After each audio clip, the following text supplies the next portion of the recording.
So I was reading, and not to bash the potential or the front runner and the potential nominee for the Republican Party, but something in the neighborhood of $57,000 is what he's raised for veterans through his foundation, or given from money he's raised into his foundation.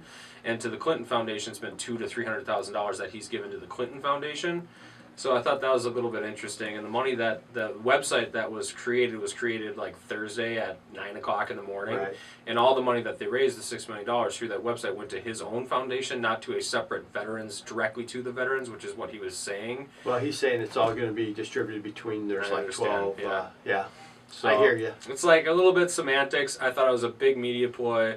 I'm not a huge Trump guy. Of course, if he's the nominee, I will ultimately vote for him, because there's nothing else on the other side that's going to be there. And like we talk about a lot off air is, what's the worst that can happen in 4 years? A lot, probably. A lot. Well, we've had somebody. Maybe, I don't know. You know, first time you taste the cake, you get this fantastic reaction, and we sit in the back of the bakery and we listen to it. People put that cake in their mouth, and it's like, oh my God, you know, and we love it. I mean, we love hearing that. We love seeing that reaction. So it was something that I could definitely relate to. Not only the fantastic product, but also just the environment of the store. And you know, the concept behind it is that we have guests that come in, and these are guests that are coming into your place, and you're introducing them to something that's fantastic. But it's also a concept where we get to celebrate with people. We get to be a part of their good times. They're thanking people, they're congratulating people, they're celebrating a birthday or an anniversary or something like that, and we get to be a little part of that. And that's what really drew me to the concept and to the products. Well, it's a great way to say thank you. For many, many years now, we've been providing to our closing clients cakes. Yep. And we've had people from making custom cakes to buying them in the store to back to custom cakes, and we're always looking for the right thing. A lot of times with the full cakes that we bring, it's a lot left over. You end up throwing it away. It's not as good as what you could otherwise get somewhere else, and we try to find the best thing. And when you guys opened up there, we came in and started trying the product there.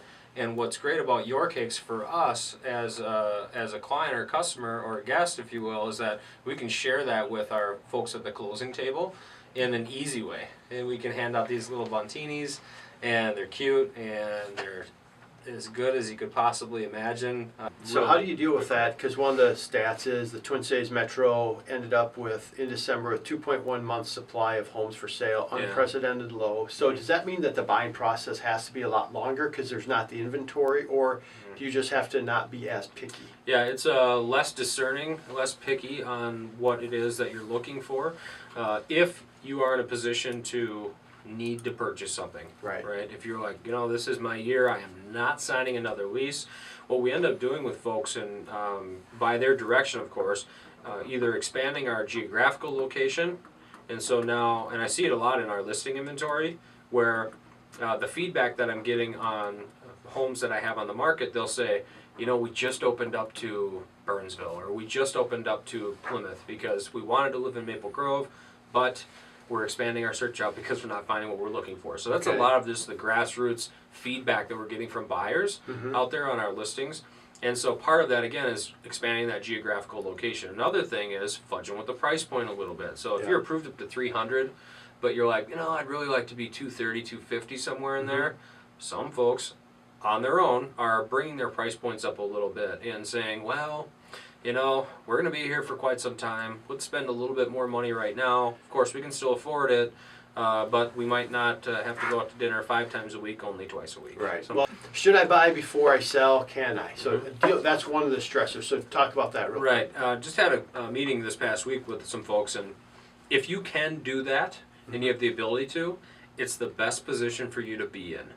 From a negotiation standpoint, if you own a property right now and you can afford to comfortably go out, buy the next home, hold your next one for a month or 3, and sell that property, you're going to put yourself in the best position to be able to negotiate on the next house, assuming there's no competition, because we do have a lot of competition right now on the market.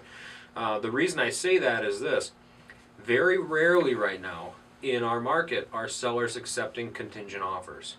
So if I've Really? listed my home for sale, yes, and we have the same type of phenomenon going on in Denver, Colorado. I was reading an article from somebody there, and I know 2 agents in Denver area that I speak with, and it's very rare there as well in that surrounding suburban area that they're going to accept a contingent offer because you're getting consistent showing activity, and unless the backup house is going to be some hot little cookie that's going to sell real quick, Yeah. you don't want to tie yourself up because we do have to publish then that this house is sold subject to the sale of another house. Your showing traffic does drop off. There's no question. People see that it's sold, Right. and they move on to the next property. Now, with a low inventory market, buyers will still come out and look at your house more so than they would in a higher market. But having said that, it does affect showing traffic. Get that Rack Shack attack, Rack Shack barbecue.